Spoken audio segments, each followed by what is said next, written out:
Hello everyone, welcome back. कैसे हैं आप लोग? आशा करते हैं आप लोग बहुत अच्छे होंगे। डियर स्टूडेंट्स, आज का हमारा ये लेक्चर आपके चैप्टर सर्कल अर्थात वृत्त का थर्ड लेक्चर होने वाला है। आज के इस लेक्चर में हम वृत्त के दो अन्य समीकरणों के बारे में चर्चा करेंगे, डिस्कस करेंगे और उनके बिहाफ पर कुछ क्वेश्चंस भी सॉल्व कराएंगे। तो डियर स्टूडेंट्स, लेक्चर बहुत ही ज़्यादा इंपॉर्टेंट होने वाला है। कंप्लीट लेक्चर को ज़रूर से ज़रूर देख लीजिएगा। डियर स्टूडेंट्स, प्रीवियस 2 लेक्चर्स में अगर आपको याद हो तो वृत्त के 2 समीकरणों के बारे में हम लोगों ने डिस्कस किया था। आपको थोड़ा सा रिकॉल करके दिखाते हैं। फर्स्ट समीकरण, फर्स्ट इक्वेशन जो आप लोगों ने सीखा है वो x माइनस एच का whole square plus Y minus K का whole square equal to A square सीखा है। इसको हम लोग वृत्त का मानक समीकरण कहते हैं, स्टैंडर्ड इक्वेशन ऑफ सर्कल कहते हैं। दूसरा इक्वेशन हमने प्रीवियस लेक्चर में आपको समझाया था, X square plus Y square plus 2gx plus 2fy plus c equal to 0। इसको हम वृत्त का व्यापक समीकरण कहते हैं, जनरल इक्वेशन ऑफ सर्कल कहते हैं। ये 2 टॉपिक्स आपको ऑलरेडी हम सिखा चुके हैं। आज का हमारा जो टॉपिक है वो है व्यास के शीर्षों के निर्देशांकों के पदों में वृत्त का समीकरण। इंग्लिश में बोलेंगे equation of the circle when ends of diameter are given. अब हम लोग ऐसे सर्कल का इक्वेशन यहाँ पर डिराइव करने चल रहे हैं, ऐसे सर्कल का इक्वेशन फाइंड करने चल रहे हैं जिसके डायमीटर के एंड्स के कोऑर्डिनेट हमें दिए गए होंगे और हमें उसका इक्वेशन फाइंड करना होगा। ये आपको समझाते हैं क्या मतलब है इसका। जैसे डियर स्टूडेंट्स, इसमें हमें एक सर्कल गिवन है। सपोज करें ये सर्कल का यहाँ सेंटर है और इसका एक पॉइंट ए यहाँ है, दूसरा पॉइंट बी यहाँ है, और इसको जब हम ये ज्वाइन करते हैं तो हमें इसका डायमीटर मिलता है। ये डायमीटर है और इस डायमीटर के एंड्स के कोऑर्डिनेट हमें पता है। मींस पॉइंट ए का कोऑर्डिनेट सपोज करिए हमें गिवन है x1, y1 और पॉइंट बी का कोऑर्डिनेट हमें दिया गया है x2, y2। केवल इतना हमें पता है और हमें इस सर्कल का इक्वेशन फाइंड करना है। तो हम लोग कैसे फाइंड करेंगे, इसका फार्मूला क्या होगा, वही हम यहाँ पर डिस्कस करने वाले हैं। तो आइए इसका हम लोग डेरिवेशन करते हैं। आपको हमने स्टार्टिंग में ही बताया है कि किसी का भी इक्वेशन आपको फाइंड करना होगा, वो लाइन का इक्वेशन हो, वो सर्कल का इक्वेशन हो, हमेशा उस पर एक पॉइंट खुद से लेते हैं px, y और उसके बीच में एक रिलेशन बना देते हैं। जो रिलेशन हमें प्राप्त होता है उसी को हम लोग वृत्त का समीकरण या जिसका होता है उसका समीकरण कहा जाता है। तो यहाँ हम लोग क्या कहेंगे, माना, लेट कर लीजिएगा, माना वृत्त पर एक बिंदु, ध्यान देना, माना वृत्त पर एक बिंदु, ध्यान से समझते चलिएगा, लेक्चर इंपॉर्टेंट है। एक बिंदु P x, y है। ऐसा हम लोग लेट कर लेते हैं कि सर्कल पर कहीं एक पॉइंट P है जिसका कोऑर्डिनेट x, y है। ठीक ना। अब आप ध्यान दो, किसी भी तरीके से हमें इस x, y, x1, y1 और x2, y2 के बीच में रिलेशन बनाना है। ऐसा रिलेशन जो सदैव के लिए सत्य हो, वही रिलेशन इस फॉर्म में इस सर्कल का इक्वेशन कहलाएगा। अब ध्यान से देखो कैसे करेंगे।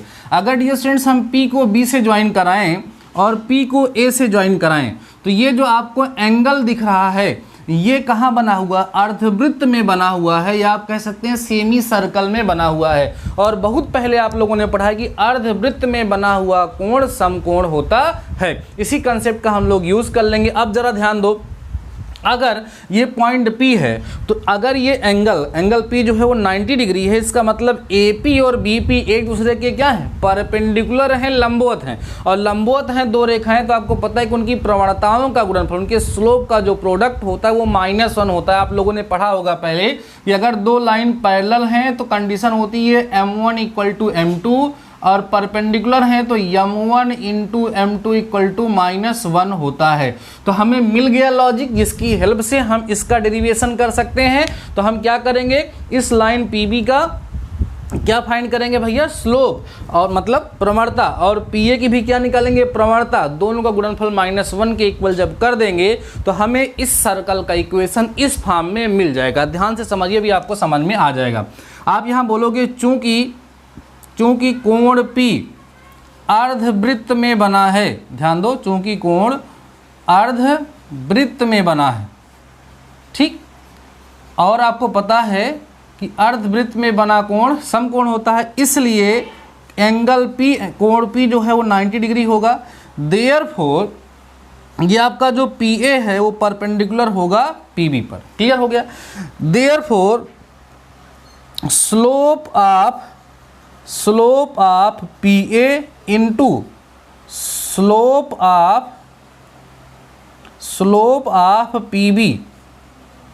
ऑफ PB इक्वल कितना होना चाहिए, -1।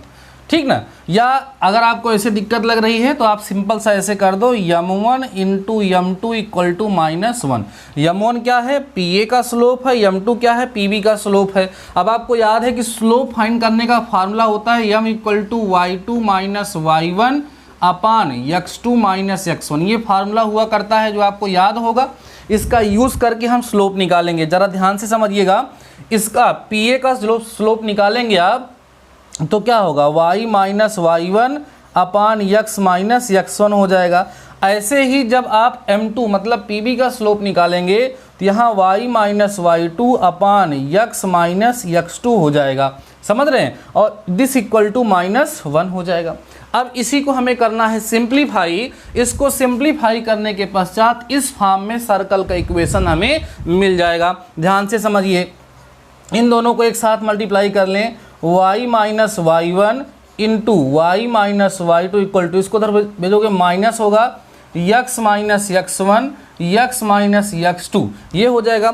अब ये माइनस में इसको हम लोग क्या करें, इधर ट्रांसफ़र कर लें, इधर लेकर के आएंगे तो आपको मिलेगा y minus y1 y minus y2 plus x minus x1 into x minus x2 equal to 0।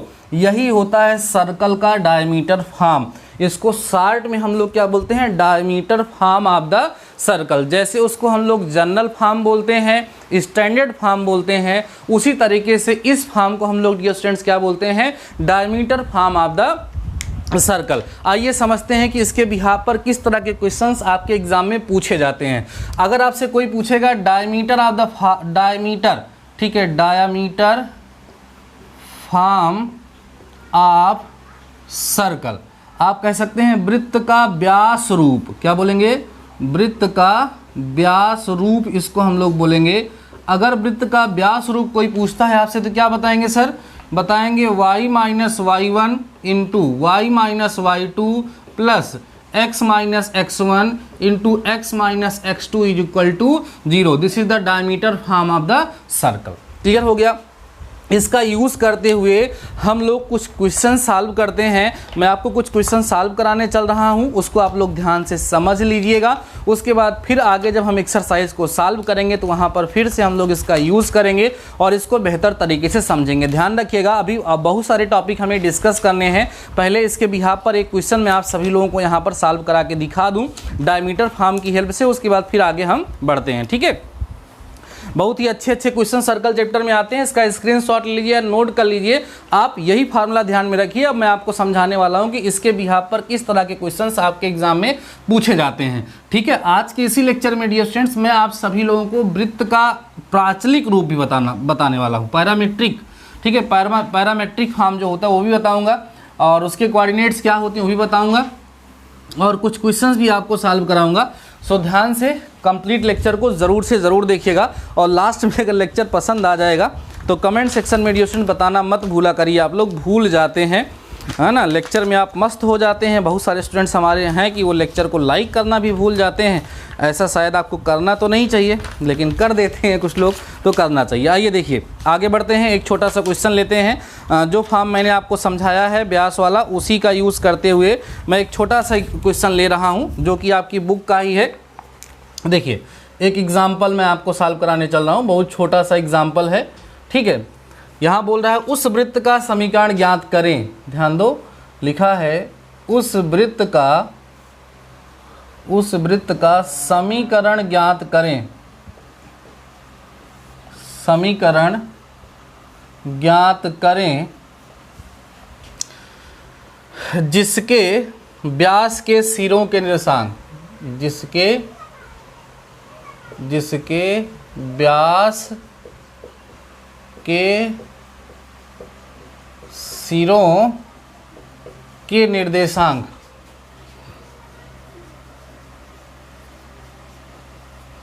क्या दिए हैं भाई, -2, 4 तथा 3 कामा -5 है। अब देखो कितना आसान सा क्वेश्चन है। हमें एक ऐसे वृत्त का समीकरण ज्ञात करना जिसके व्यास के सिरों के निर्देशांक हमें पता है, और व्यास के सिरे क्या हैं ये हमें यहाँ पर गिवन है कि इसके व्यास के जो सिरे हैं वो -2, 4 है और 3, -5 है। देखो ध्यान से, इसको जब हल करेंगे तो आप लिखेंगे प्रश्नानुसार। ध्यान से समझते चलो, बहुत ही अच्छे तरीके से समझ में आ जाएगा। प्रश्नानुसार वृत्त के व्यास के सिरों के निर्देशांक, वृत्त के व्यास के सिरों के निर्देशांक, वृत्त के व्यास के सिरों के जो निर्देशांक हैं क्या हैं, उनको हम x1 y1 से दिखाएंगे। तो x1, y1 -2, 4 होगा। x2, y2 की बात करेंगे तो वो हमारा 3, -5 हो जाएगा। इतनी बात सबको समझ में आ रही है। अब हम क्या करेंगे, समीकरण निकालेंगे। अतः यहाँ लिखेंगे वृत्त का समीकरण। ध्यान दो भैया, अतः वृत्त का समीकरण। अब वृत्त के समीकरण को ज्ञात करने के लिए व्यास का रूप प्रयोग करो। क्या होगा, y - y1 into y - y2 plus x - x1 x - x2 equal to 0। कहीं कहीं बुक में देखोगे तो इसको पहले लिख दिया जाता है क्योंकि x पहले आता भी है, लेकिन सिंप्लीफाई करने पर बाद में वही आ जाएगा। आप जब यूज़ करिए तो ऐसे लिखिए, कैसे, x - x1 x - x2 plus y - y1 y - y2, मतलब इसको एडजस्ट करके अरेंज करके तब लिखेंगे तो ज़्यादा बेहतर लगता है। अब आप यहाँ वैल्यू पुट कर दीजिए। x1 की वैल्यू 2 है, माइनस में तो +2 हो जाएगा, और x2 की वैल्यू यहाँ पर ये है तो -3 हो जाएगा। प्लस में y - y1 का मतलब आप देखेंगे तो यहाँ 4 आएगा, और y - y2 यहाँ पे -5 है तो +5 हो जाएगा। यही है सर्कल का इक्वेशन। लेकिन डियर स्टूडेंट्स अभी हमें इसको क्या करना है, सिंप्लीफाई करना है। आफ्टर सिंप्लीफिकेशन हमें करेक्ट रिजल्ट यहाँ से मिल जाएगा। अब आइए देखिए, इसको हम लोग सॉल्व करते हैं। करोगे मल्टीप्लाई, x² आएगा -3x + 2x -6 आएगा, और प्लस में यहाँ पर जब हम लोग करेंगे तो y² आएगा, प्लस में 5y आएगा, माइनस में 4y आएगा, ठीक है, और फिर माइनस में 20 आएगा इक्वल टू 0 हो जाएगा। सॉल्व करेंगे जब इसको हम लोग तो x² ये है, y² को भी इसके साथ लिखिए, y² -3x + 2x, तो यहाँ पर -x बचेगा, 5y - 4y मतलब +y बचेगा, और ये -6 है और -20 है तो -26 इक्वल टू 0 हो जाएगा। This is the equation of the required circle. ठीक है ना, जिस वृत्त का समीकरण हमें ज्ञात करने के लिए वो बोले थे, उस वृत्त का समीकरण, उस सर्कल का इक्वेशन क्या होगा, x² + y² -x + y -26 equal to 0। This is the answer of the given question. तो इस तरीके से आपको समझ आया होगा, इसको आप लोग नोट करिए। इस तरीके से डियर स्टूडेंट्स आप लोगों को समझ में आ गया होगा कि वृत्त का ये जो व्यास रूप होता है इसका यूज़ हम लोग तब करते हैं, कब करते हैं, जब हमें वृत्त के व्यास के सिरों के निर्देशांक पता होंगे। अगर हमें वृत्त के व्यास के सिरों के निर्देशांक पता होंगे तो उस केस में हम इसका यूज़ करेंगे। ठीक है ना। बाकी ये क्वेश्चन तो मैंने यहाँ पे डायरेक्ट सॉल्व करके आपको दिखाया, बाकी तमाम प्रकार के क्वेश्चंस हम लोग एक्सरसाइज में देखेंगे जहाँ पर हम वृत्त के व्यास रूपी समीकरण का प्रयोग करेंगे। अभी आप सभी लोगों को जो फार्मूले मिलते जा रहे हैं उनको आप सभी लोग कलेक्ट करते चलिए। अगला टॉपिक हम लोग यहाँ पर सीखने चल रहे हैं डियर स्टूडेंट्स, उसको हम लोग समझते हैं। बहुत ही ज़्यादा इंपॉर्टेंट लेक्चर आज का हो रहा है, ध्यान समझिएगा। वृत्त का प्राचलिक या परामितीय समीकरण। देखो ध्यान से, वृत्त का इसको बोलेंगे प्राचलिक, ठीक है, या इसी को परामितीय कहा जाता है, परामितीय समीकरण। ठीक, इसको इंग्लिश में बोलते हैं parametric equation of circle. Parametric equation of circle. ठीक, देखते हैं कि सर्कल जो हमारा मीन्स वृत्त है उसका परिमितीय समीकरण क्या होता है। देखो डियर स्टूडेंट्स, पहले परिमितीय समीकरण का मतलब आप लोग समझ लीजिए, देन आप इसको समझेंगे तो आपको ज़्यादा बेहतर तरीके से समझ में आएगा। ठीक है ना, ध्यान से सुनिए हमारी बात को। जैसे वृत्त के परिमितीय समीकरण का मतलब क्या होता है, पैरामेट्रिक फॉर्म का मतलब होता क्या है। जैसे अभी हम लोग यहाँ सर्कल के इक्वेशन की बात कर रहे हैं, तो सर्कल के इक्वेशन में 2 वेरिएबल्स हैं, एक x है और एक y है। ऐसे अगर हम लाइन के इक्वेशन में 2D किसी भी फिगर के इक्वेशन की बात करेंगे तो उसमें हमें x और y मिलेगा। तो यहाँ पे x और y जो 2 वेरिएबल्स यूज हो रहे हैं, उन 2 वेरिएबल्स की वैल्यू किसी थर्ड वेरिएबल्स की टर्म में फाइंड करना जो उस रिलेशन को, उस इक्वेशन को सेटिस्फाई करे, वही उसका पैरामेट्रिक समीकरण, वही उसका पैरामेट्रिक इक्वेशन कहलाता है। मैं आपको समझाता हूं कैसे। हम जानते हैं कि, देखो ध्यान से, हम जानते हैं कि, जरा देखो हम क्या जानते हैं, वृत्त का मानक समीकरण, वृत्त का मानक समीकरण क्या होता है, x square plus Y square is equal to A square होता है। ध्यान दे, वृत्त का जो मानक समीकरण होता है वो क्या होता है, X square plus Y square equal to A square हो जाता है। इस समीकरण में ध्यान देना, इस समीकरण में x equal to A cos theta and y equal to A sine theta रखने पर, इस दिए गए इक्वेशन में x इक्वल टू हम ए कॉस थीटा रखेंगे और y equal to A sine theta रखेंगे, और देखिए क्या होता है। जब इसमें रखेंगे तो x की जगह पे क्या रखोगे, ए कॉस थीटा का होल स्क्वायर प्लस क्या होगा, ए साइन थीटा का whole square equal to A square. इसको सिंप्लीफाई करिए डियर स्टूडेंट्स, सिंप्लीफाई करेंगे आएगा a square cos square theta plus a square sine square theta equal to A square. Clear हो रहा है। अब यहाँ से आप ए स्क्वायर कॉमन ले लो, बचेगा कितना, cos square theta plus sine square theta is equal to आपको मिलेगा a square. Cos square theta plus sine square theta कितना होता है, 1 होता है। तो यहाँ से आपको मिलेगा ए स्क्वायर इक्वल टू कितना हो गया, ए स्क्वायर। इसका मतलब ये है कि ये क्या हो गया, सेटिस्फाइड हो गया, सेटिस्फाइड हो गया। क्या पुट करने पर, x equal to A cos theta और y equal to A sine theta put करने पर ये क्या हो गया डियर स्टूडेंट, सेटिस्फाइड हो चुका है। इसलिए x इक्वल टू जो पुट किए थे और y इक्वल टू जो पुट किए थे, यही इसका परिमितीय समीकरण हो जाएगा, यही इसका पैरामेट्रिक इक्वेशन हो जाएगा। यहाँ लिखेंगे अतः, ध्यान दो, अतः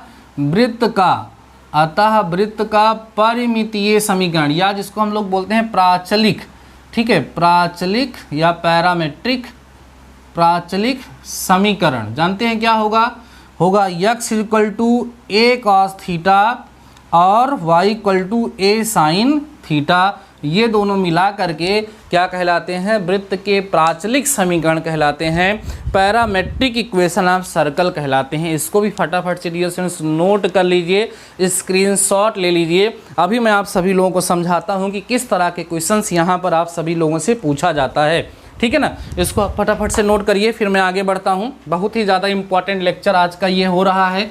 सारे टॉपिक को खूब ध्यान से समझते चलें हमारे साथ, और उन सारे टॉपिक्स को नोट भी करते चलें, जिससे आप बेहतर तरीके से चीज़ों को सीख सकें, ठीक है।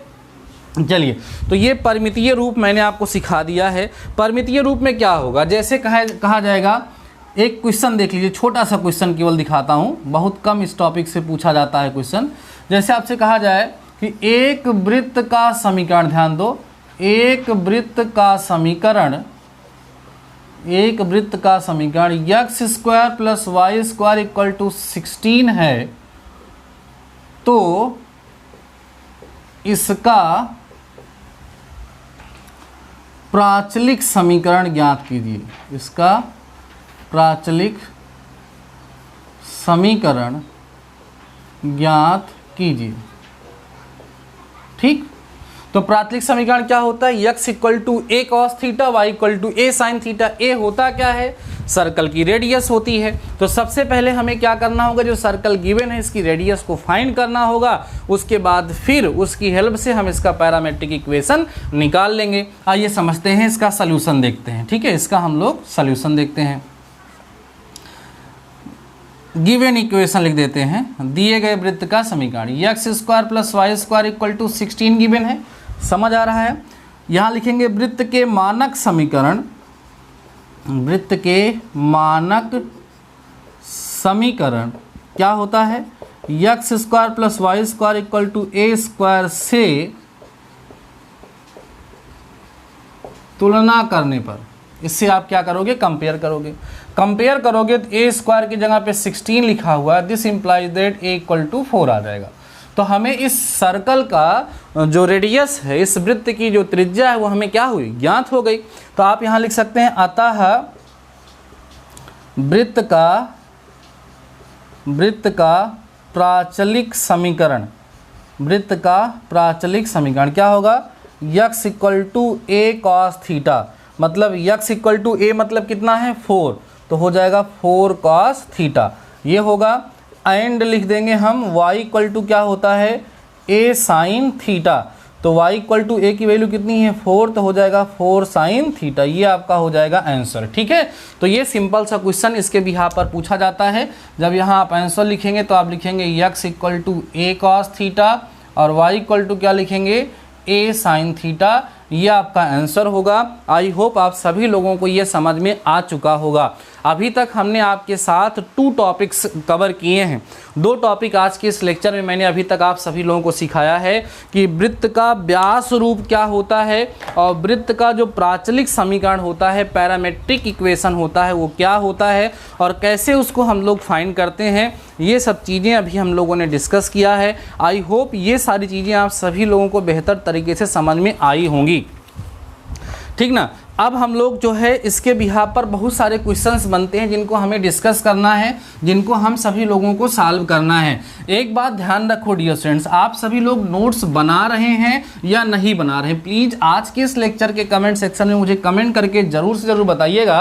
आपका एग्ज़ाम बहुत ही करीब है, बहुत ही करीब है, इसलिए आप सभी लोग अपनी प्रिपरेशन स्टार्ट कर दीजिए। बीच में क्लासें डिसकंटिन्यू हुई थी, नहीं चला पा रही थी क्लासें, लेकिन अभी आपके एग्ज़ाम तक रेगुलर क्लासें चलेंगी, ऐसा मेरा पूरा प्रयास रहेगा। लेकिन डियर स्टूडेंट्स आप सभी लोग भी एक बार अपने दोस्तों के साथ शेयर वगैरह कर दीजिए, क्योंकि बहुत सारे स्टूडेंट्स के दिमाग में ये बात बैठ गई कि लगातार सर क्लास नहीं प्रोवाइड करा रहे हैं, पता नहीं पढ़ाएंगे या नहीं पढ़ाएंगे।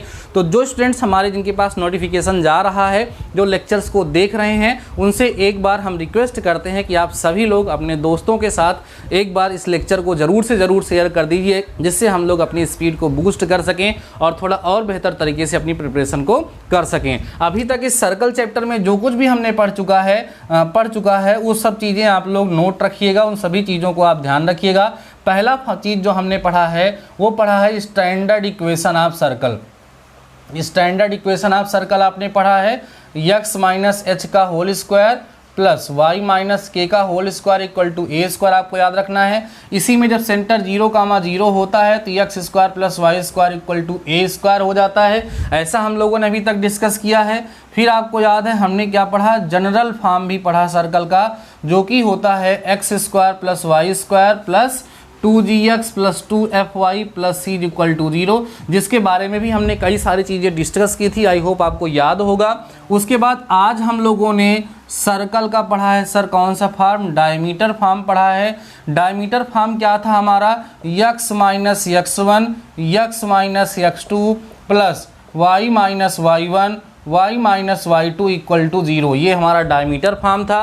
उसके बाद फिर हम सभी लोगों ने आज ही क्या पढ़ा है, सर्कल का पैरामेट्रिक फॉर्म पढ़ा या पैरामेट्रिक इक्वेशन पढ़ा है, जो कि x equal to A cos theta था। ठीक है, x इक्वल टू क्या था हमारा, x equal to A cos theta और y equal to A sine theta था। ऐसा हम सभी लोगों ने सीखा है। अभी तक इस चैप्टर में इतने सारे टॉपिक्स मैं कवर कर चुका हूँ, ये सारे टॉपिक मैं आपको समझा चुका हूँ। आई होप आप सभी लोगों ने इन सभी के सभी रिलेटेड लेक्चर्स को, मीन्स प्रीवियस सारे के सारे लेक्चर्स को ज़रूर से ज़रूर देख लिया होगा। ठीक है, आज के इस लेक्चर में बस इतना ही रखेंगे, क्योंकि अगले लेक्चर में हम अगला टॉपिक डिस्कस करेंगे। देखो डियर स्टूडेंट्स, मैं टाइम देख करके लेक्चर नहीं प्रोवाइड कराता हूँ, हर एक लेक्चर में हर अलग अलग टॉपिक को मैं कवर करने का प्रयास करता हूं। जैसे इसमें मैंने ये 2 टॉपिक कवर कर दिए, अब तीसरा टॉपिक उठाएंगे तो लेक्चर बहुत ज़्यादा लेंथी हो जाएगा और सेल्फ स्टडी का टाइम आपको मिलना चाहिए। अगला टॉपिक हमारा जो होगा कुछ विशिष्ट स्थितियों में वृत्त का समीकरण होगा, कुछ स्पेशल केस हम लोग यहाँ पर पढ़ेंगे। उसके बाद फिर जो है हम लोग एक्सरसाइज को सॉल्व करना स्टार्ट करेंगे। अभी 2 टॉपिक और बचे हुए हैं इस चैप्टर में, ठीक है। एक स्पेशल केस बचा हुआ है और दूसरा इंटरसेप्ट ऑन द एक्सिस बचा हुआ है। उसको पढ़ा करके तब हम लोग एक्सरसाइज को सॉल्व करेंगे। आई होप आज का ये लेक्चर आप सभी लोगों को अच्छे से समझ में आया होगा, सारा टॉपिक क्लियर हुआ होगा। अगर सब कुछ क्लियर है तो कमेंट सेक्शन में कमेंट करके जरूर बताइएगा। बाकी डियर स्टूडेंट्स, आज के इस लेक्चर में बस इतना ही। मिलते हैं नेक्स्ट लेक्चर के साथ, नेक्स्ट टॉपिक के साथ। तब तक के लिए शानदार रहिए और पढ़ते रहिए।